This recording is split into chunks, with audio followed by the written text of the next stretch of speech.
Good morning, students. This is your biology class, and in our previous class, I have discussed about the different contrasting traits which Morgan has chosen for his experiment, and he has chosen the Drosophila melanogaster fruit fly because of some reason that I have already told you, and I have already told about the dominant, which is the wild type character, and the recessive character, how they are represented, or their symbolic representation I have already told. ठीक है. Dominant जो Morgan ने experiment करा उसमें जो dominant type था उसको wild type कहते हैं और उसको उसके ऊपर पॉजिटिव साइन से रिप्रेजेंट करते हैं, और जो रिसेसिव होता है उसको उसी सिंबल से रिप्रेजेंट करते हैं. जैसे कि वाइट आइड को W से रिप्रेजेंट करते हैं और रेड आइड को W के ऊपर पॉजिटिव साइन से, ना कि R से रिप्रेजेंट करेंगे. तो जो सिंबल हैं वो रिसेसिव करेक्टर वाले, रिसेसिव ट्रेट वाले ही इन्होंने लिए. और क्या बताया था मैंने इसमें, देखो उन्होंने क्या करा, एक्सपेरिमेंट करा अपना, और उनको सब पता था कि मेंडल ने क्या डिस्कवरी करी है. ठीक है, मेंडल के लॉ को भी उन्होंने कंसीडर करा, और उन्हें ये भी पता था कि आई कलर और बॉडी कलर का जो जीन है वो एक्स क्रोमोसोम पे प्रेजेंट है, मीन्स सेक्स क्रोमोसोम पे प्रेजेंट है. ठीक है, तो अब देखो इनका एक्सपेरिमेंट क्या है उसके बारे में आज पढ़ेंगे. इन्होंने डाई हाइब्रिड क्रॉस कराया, जैसे कि वहाँ पे मेंडल ने डाई हाइब्रिड क्रॉस कराया था राउंडेड और येलो सीड को लेके. ठीक है, rounded yellow seed wrinkled green seed से कराया था. इसी तरीके से इन्होंने क्या कराया, जो मेल लिया, ठीक है, ड्रोसोफिला का जो मेल लिया वो वाइल्ड टाइप लिया, मीन्स डोमिनेंट लिया. तो red eye brown body male, red eye colour dominant character है और ब्राउन बॉडी डोमिनेंट करेक्टर है. ठीक है, फीमेल रिसेसिवली ड्रोसोफिला की फ्रूट फ्लाई की, जिसमें कि उसका जो आई कलर था वो वाइट था और बॉडी कलर जो था वो येलो कलर था. दोनों जीन्स एक्स क्रोमोसोम पर होते हैं. हमें पता है कि देखो मेल का जो सेक्स क्रोमोसोम होता है वो XY होता है और फीमेल का XX होता है. तो इनको ये भी पता था कि जो आई और बॉडी का कलर है वो एक्स क्रोमोसोम पे प्रेजेंट है, मीन्स सेक्स क्रोमोसोम पे प्रेजेंट है. तो मेल पे तो सेक्स क्रोमोसोम एक्स पे प्रेजेंट होगा, वाई पे कोई करेक्टर नहीं होगा, वाई पे कोई इसका जीन नहीं होगा जो कि रिस्पॉन्सिबल होगा इनके कलर फॉर्मेशन के लिए. लेकिन फीमेल में क्या होगा, दोनों एक्स होते हैं तो दोनों पे प्रेजेंट होगा.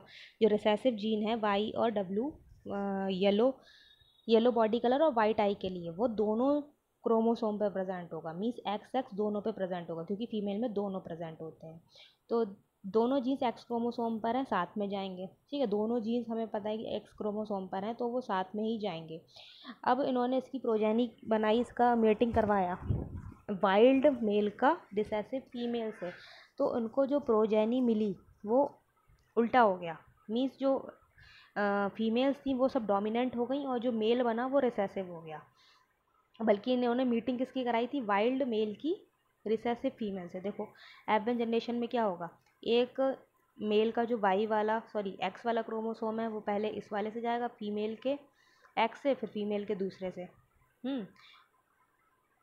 तो क्योंकि देखो दोनों सेम टाइम के एक्स क्रोमोसोम है तो एक ही तरीके के हम जीन्स F1 जनरेशन बना लेंगे. बना दो भी सकते हैं लेकिन सेम है इसलिए एक बार हम कंसीडर कर लेंगे उसको. तो जो एक्स क्रोमोसोम है मेल का, ठीक है, ये वाला देखो, पहला वाला देखो, ये एक्स क्रोमोसोम है, ये मेल का Y पॉजिटिव W पॉजिटिव. ठीक है, डोमिनेंट. एक ये फीमेल का आया है यहाँ पे Y रिसेसिव W रिसेसिव. ठीक है, तो F1 जनरेशन में ये क्या बनेगा, दोनों XX हैं तो क्या बनेगी, ये फीमेल बनेगी. फीमेल कैसी बनेगी, ये डोमिनेंट होगी. ठीक है, डोमिनेंट होगी क्योंकि Y पॉजिटिव W पॉजिटिव आ गया. और जो मेल बनेगा, मेल कैसे बनेगा, इसका Y, मेल का Y क्रोमोसोम फीमेल के एक्स क्रोमोसोम से मीट करेगा तो क्या बनेगा, जो मेल बनेगा वो रिसेसिव टाइप का बन गया. ठीक है, मेल येलो बॉडीड वाइट आई. फिर अब इन्होंने क्या कराया, ये तो F1 जनरेशन में इन्हें मिला. अब जब F1 जनरेशन की इन्होंने सेल्फिंग कराई, ठीक है, सेल्फिंग कराई मीन्स जो प्रोजेनी इन्हें F1 जनरेशन में मिली थी उसकी सेल्फिंग करा दी. फिर देखा उन्होंने क्या मिलता है, मतलब F2 जनरेशन में क्या मिलता है. तो फीमेल देखो यहाँ पे वाइल्ड टाइप हो गई, फर्स्ट जनरेशन की जो फीमेल है वो वाइल्ड टाइप हो गई. पेरेंट जो फीमेल थी वो रिसेसिव थी. ठीक है, लेकिन F1 जनरेशन में हमें फीमेल डोमिनेंट मिली और मेल कैसा मिला, रिसेसिव मिला. ठीक है, अब इधर वाला देखो, पहले पेरेंटल जिसमें लिखा है यहाँ पे आपकी एनसीईआरटी में भी 2 कॉलम बने हुए हैं, उसको ही मैंने इसमें बनाया है। ठीक, अब पहले पेरेंट वाला देखो, फिर रिकॉम्बिनेंट वाला बताते हैं। पेरेंट वाला कैसे बनेगा, मीन्स जिसमें पेरेंटल कैरेक्टर्स होंगे। ठीक है, पेरेंटल कैरेक्टर्स होंगे तो कैसे गैमीट्स कैसे बनते हैं। फीमेल में दोनों एक्स एक्स हैं। ठीक है, एक एक्स पे डोमिनेंट करेक्टर है, दूसरे वाले पे रिसेसिव करेक्टर है। तो क्या होगा, एक बार एक्स का फीमेल का एक्स क्रोमोसोम मेल के एक्स वाले से बनेगा, मेल का एक्स जिसपे वाई डब्ल्यू है, तो ये पहला वाला बन गया ये। ठीक है, ये एक फीमेल का क्रोमोसोम है, एक मेल का क्रोमोसोम है। फिर जो ऊपर वाला है, जो डोमिनेंट करेक्टर है, ये वाला क्रोमोसोम, ये वाला इससे वाई से करेगा, मेल के वाई से। तो क्या बनेगा, एक एक्स एक वाई, एक लड़का बनेगा, एक मेल बनेगा जो कि डोमिनेंट टाइप का होगा। देखो, वाई पॉजिटिव डब्ल्यू पॉजिटिव, और एक ये वाई क्रोमोसोम। ठीक है, वाई क्रोमोसोम को इस तरीके से एल की तरह रिप्रेजेंट करा गया है, और एक्स क्रोमोसोम को सीधे सीधे। फिर अब क्या हुआ, एक तो ये बन गया। अब दूसरा वाला लेंगे क्रोमोसोम, फीमेल का जो दूसरा क्रोमोसोम है, ये वाला क्रोमोसोम है। इसको एक बार इससे एक बार इससे, जब एक बार इससे करा तो ये बना। ठीक है, एक बार इससे करा और एक बार इससे करा वाई से, तो ये बना नीचे वाला। तो पेरेंटल जनरेशन मीन्स जो अपने पेरेंट्स से सिमिलर है वो बनती है, वो तो बननी ही चाहिए, वो तो बनेगी ही। अच्छा, क्या होता है जब गैमीट्स बन रहे होते हैं तो क्रॉसिंग ओवर होती है। ठीक है, हम लोग ने मियोसिस में पढ़ा है, जब गैमीट्स बनते हैं तो क्रॉसिंग ओवर होती है। ज़रूरी नहीं है कि हर बार क्रॉसिंग ओवर होई, लेकिन मोस्टली केसेस में क्रॉसिंग ओवर होती है। तो ये जो पेरेंटल बने हैं वो बिना क्रॉसिंग ओवर के बने हैं। ठीक है, इसमें कोई रिकॉम्बिनेशन नहीं बना है, क्रॉसिंग ओवर नहीं हुई है इनके बीच, सीधे सीधे ये मिल गए हैं एक्स और वाई से। देखो, अब अब क्या है, जो मॉर्गन थे, ठीक है, उन्होंने अपना एक्सपेरिमेंट करा। अगर उन्होंने ये सोचा कि चलो मान लिया कि क्रॉसिंग ओवर नहीं हुई, ठीक है, मान लिया कि क्रॉसिंग ओवर नहीं हुई, तो कितना परसेंट बनना चाहिए था, पेरेंटल गैमीट 50% बनना चाहिए था। ठीक है, 50-50% बनना चाहिए था। लेकिन यह बना क्या, जो पेरेंटल जनरेशन बनी वो 98.7% बनी। ठीक है, तो फिर कंफ्यूज होगा कि ऐसा क्यों हुआ। अच्छा, पहले ये देख लो रिकॉम्बिनेशन कैसे बने।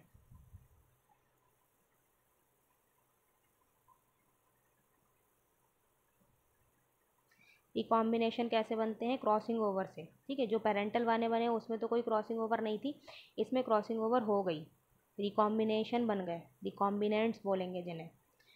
ये क्रॉसिंग ओवर से बनेंगे। क्रॉसिंग ओवर में क्या होता है, जो देखो होमोलोगस क्रोमोसोम जब अलग होते हैं तो वो पेयरिंग कर लेते हैं एक दूसरे से।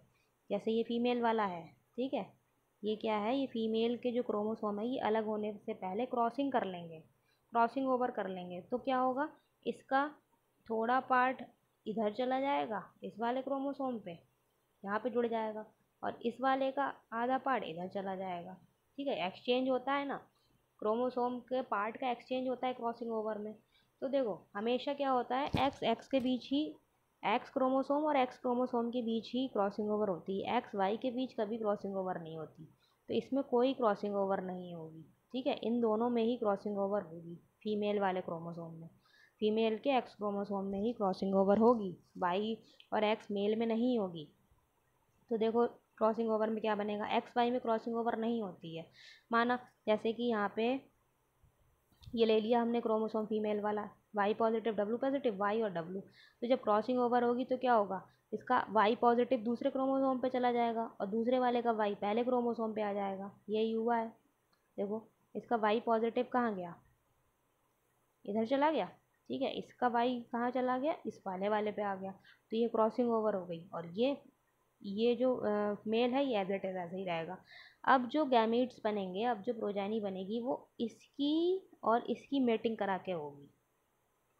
ठीक है, समझ में आया, इसकी और इसकी मेटिंग करा के होगी, क्योंकि यहाँ पे क्रॉसिंग ओवर हो गई है, रिकॉम्बिनेशन बनेंगे। अब यहाँ पे कोई क्रॉसिंग ओवर नहीं हुई थी, ये पेरेंटल इसीलिए कहलाता है, इसमें कोई क्रॉसिंग ओवर नहीं हुई थी। अब देखो, अब क्या बनेगा, इन दोनों का जब फ्यूज़ कराएंगे, हम मीटिंग कराएंगे तो क्या होगा, देखो, एक ये पहला वाला, ये वाला इससे एक बार जाएगा और यही वाला इससे जाएगा। तो देखो, वाई क्या बनेगा, वाई डब्ल्यू पॉजिटिव, ये आ गया वाई डब्ल्यू पॉजिटिव ये, और वाई डब्ल्यू एक ये बन गया गैमीट। ठीक है, अब एक बार ये वाई से जाएगा तो क्या होगा, वाई डब्ल्यू पॉजिटिव और वाई क्रोमोसोम। फिर ये वाला जो दूसरा क्रोमोसोम है वो क्या करेगा, अरे ये वाला जो है वाई पॉजिटिव डब्लू एक बार मेल के वाई डब्लू से जाएगा और वाई पॉजिटिव डब्लू मेल के वाई क्रोमोसोम से जाएगा। तो इस तरीके से टोटल 8 गैमीट बनेंगे, मतलब 8 प्रोजेनी बनी, 8 ऑफस्प्रिंग बने। तो मॉर्गन फिर कंफ्यूज हो गए कि 8 क्यों बने, 4 बनने चाहिए, मियोसिस के बाद 4 बनते हैं। ठीक है, और अगर क्रॉसिंग ओवर हुई भी तो 50-50% रेशो मिलना चाहिए था उनको, क्योंकि 50% पेरेंटल जनरेशन का, 50% रिकॉम्बिनेशन का। लेकिन ऐसा भी नहीं हुआ, पेरेंटल जो बने ऑफस्प्रिंग वो बहुत ज़्यादा बने, 98% बने समझो, और वो 1% बने, 1.3%। तो ऐसा क्यों हुआ, देखो W and Y are linked genes. अब वो इसलिए हुआ क्योंकि डब्लू और वाई जो हैं वो बहुत ज़्यादा पास पास हैं, जो ये दोनों जीन हैं बहुत ज़्यादा लिंक्ड हैं। इनको क्रॉसिंग ओवर भी अलग नहीं कर पाया, क्रॉसिंग ओवर के बाद भी अलग नहीं हुए, ये केवल 1% बाई चांस की बात है कि ये अलग हो गए। तो ऐसे जीन्स जो क्रॉसिंग ओवर के बाद भी एक दूसरे से अलग नहीं होते तो उन जीन्स को टाइटली लिंक्ड जीन्स कहा जाता है। ठीक है, डब्लू और जो वाई है मीन्स येलो कलर और वाइट आई कलर, जो है आई का वाइट आई कलर और येलो कलर बॉडी का, वो उसके जो जीन्स हैं वो इतने ज़्यादा पास पास जुड़े हुए हैं कि क्रॉसिंग ओवर के बाद भी वो अलग नहीं हो रहे हैं। ठीक है, तो ऐसे जीन्स को कहा जाता है linked gene, because they are very close to each other, the crossing over still can't separate them each other. ठीक है, उनको सेपरेट नहीं कर पाता, तो इसीलिए पेरेंटल जो रेशो है वो बहुत ज़्यादा मिला हम लोगों को, मीन्स मॉर्गन को, और जो रिकॉम्बिनेशन है वो बहुत कम मिले इस वाले एक्सपेरिमेंट में, जब उन्होंने येलो कलर बॉडी और वाइट आई कलर को कंसिडर किया। ठीक है, ये पहला एक्सपेरिमेंट है। I hope this is clear to all of you. फिर दूसरा एग्जाम्पल क्या है, एग्जाम्पल 2, इन्होंने अब दो करेक्टर्स कह लिए, मिनिएचर वाइट विंग्ड लार्ज और रेड आईज। ठीक है, मिनिएचर विंग और white I means fruit fly में दो दो तरीके के विंग्स थे, एक मिनिएचर विंग्स थे, एक लार्ज विंग्स थे। ठीक है, एक ऐसा ड्रोसोफिला था जिसके छोटे विंग्स थे और एक जिसके बड़े विंग्स थे। तो अब इन्होंने इस करेक्टर को कंसीडर किया, मिनिएचर विंग और वाइट आई, और लार्ज विंग और रेड आई।